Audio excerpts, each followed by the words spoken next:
Morning निकुंज। कल का जिस हिसाब से पावरफुल ट्रेडिंग एक्शन देखने को मिला और उसके बाद जो डेटा पॉइंट्स आए, चाहे वो डिलीवरी के हों, चाहे वो एफआई की सेलिंग थम ही नहीं गई है बट रिवर्स होके बाय हो रही है, और एक बहुत ही under performing area of the market जो कि लार्ज एरिया था बैंकिंग, वो अब लीडरशिप लेता हुआ नजर आ रहा है। आप इन सारे फैक्टर्स को कैसे एनालाइज कर रहे हैं निकुंज?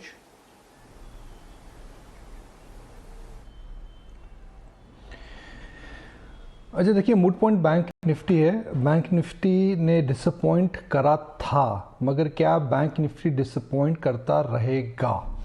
तो बैंक निफ्टी एक और बैंक्स के अलावा मैं why only bank Nifty, banks they hold the key for the near term sentiment, क्योंकि बैंक्स ने अंडर परफॉर्म करा है और कल की तेजी बैंक में has also coincided with FI buying.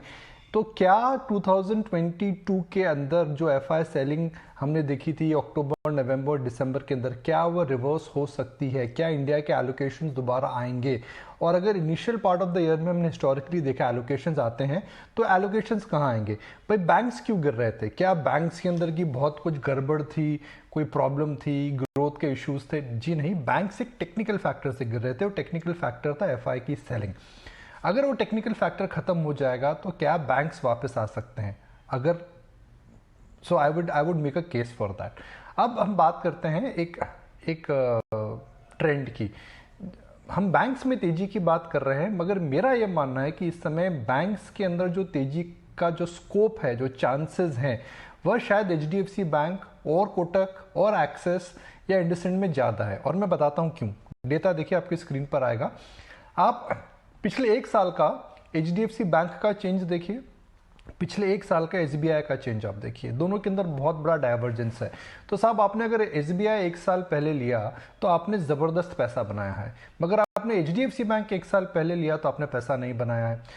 Similarly अगर आपने फेडरल बैंक एक साल पहले लिया, आपने कुछ खास पैसा नहीं बनाया है, मगर आपने अगर बैंक ऑफ बड़ौदा या यूनियन बैंक लिया या कैनरा बैंक लिया तो आपको अच्छी खासी कमाई हुई है। तो ऐसा नहीं था कि सारे बैंकिंग स्टॉक्स नीचे थे। पीएसयू बैंक्स के अंदर एक वन टाइम री रेटिंग हुई है। अब वो वन टाइम री रेटिंग लगातार नहीं चलती रहेगी, because now PSU banks are reasonably priced. अभी भी सस्ते हैं, मगर इतने सस्ते नहीं हैं। अभी भी सोना, एक साल पहले सोना जी चांदी के भाव में मिल रहा था, अभी सोना सोने के भाव में मिल रहा है। तो आपको वॉलिटिलिटी पकड़नी पड़ेगी, ना कि pure price appreciation.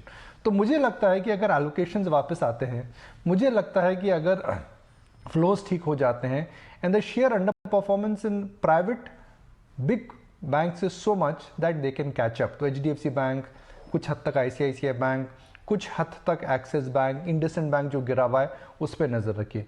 Second category जो है वह प्राइस एक्शन के बेस पे मैं बोल रहा हूँ। कल हमने देखा फेडरल बैंक में उछाल आया, इंडसइंड बैंक में उछाल आया। तो अंडर परफॉर्मिंग बैंक्स, क्या उनके अंदर रफ्तार फिर से पकड़ी जा सकती है? तो ये दो बड़े सेक्टर हैं जो मुझे लगता है विद इन द बैंक्स जिस पे नजर रखनी चाहिए।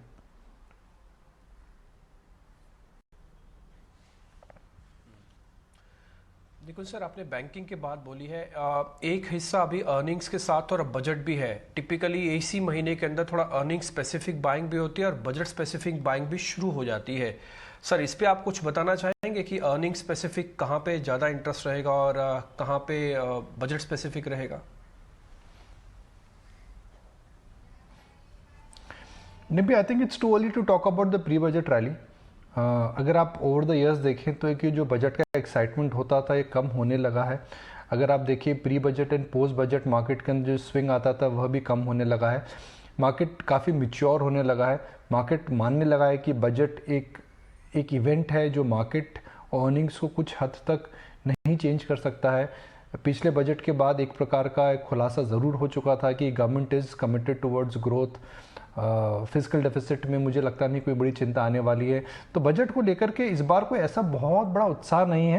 पिछले बजट को लेकर के बड़ा उत्साह था, बड़ी काफ़ी एक्स्ट्रा एनालिसिस चल रही थी, बिकॉज वो समय एक्स्ट्रॉर्डनरी था। मगर मुझे इस बार नहीं लगता है कि इस प्रकार this year we could be in for a very sharp volatility और a pre budget move in the market, because over the years आप देखिए तो बजट का जो इम्पैक्ट आता है मार्केट के अंदर शॉर्ट टर्म में वह कम होने लगा है। मीडियम टर्म में ना के बराबर है, लॉन्ग टर्म में हम सब जानते हैं कि बजट का इम्पैक्ट हमेशा इग्नोर करा जाता है। मगर एक सेक्टर और मुझे काफ़ी अच्छा लगा, मैं सेक्टर की अक्सर बात करता हूँ, कि आप इंट्राडे ग्राफ सब देखिए, हमारे प्रोड्यूसर साहब अभी फायर करेंगे, पीवीआर का ग्राफ देखिए, इंडियन होटल का ग्राफ देखिए, इंडिगो का ग्राफ देखिए, तो क्या ये स्टॉक्स इंट्राडे से नीचे से ऊपर बंद हुए हैं? The answer to that is yes.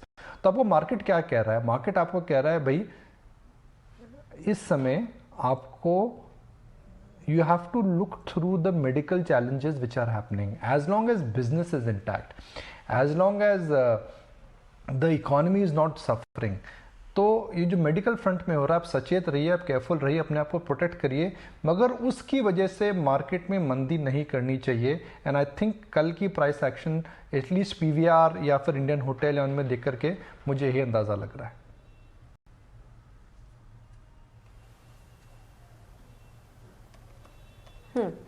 Nikunj, good morning. आपसे एक व्यू लेना चाहेंगे टाटा मोटर्स पे, इस पे क्या करें आज, क्योंकि हम देख रहे हैं कि काफ़ी इस चीज़ को बाजार पसंद कर रहा था और उसमें तेज़ी भी आई थी। टाटा मोटर्स के नंबर्स काफ़ी अच्छे थे, हुंडई को टेक ओवर कर लिया था, तो सब अच्छा ही था। लेकिन आज जो सीएलएसए की रिपोर्ट आई है, एक कॉन्ट्रा व्यू ही शेयर किया और उनको नंबर्स में और कंपनी में कुछ और ही दिखाई दिया, सेल की रेटिंग दे दी है।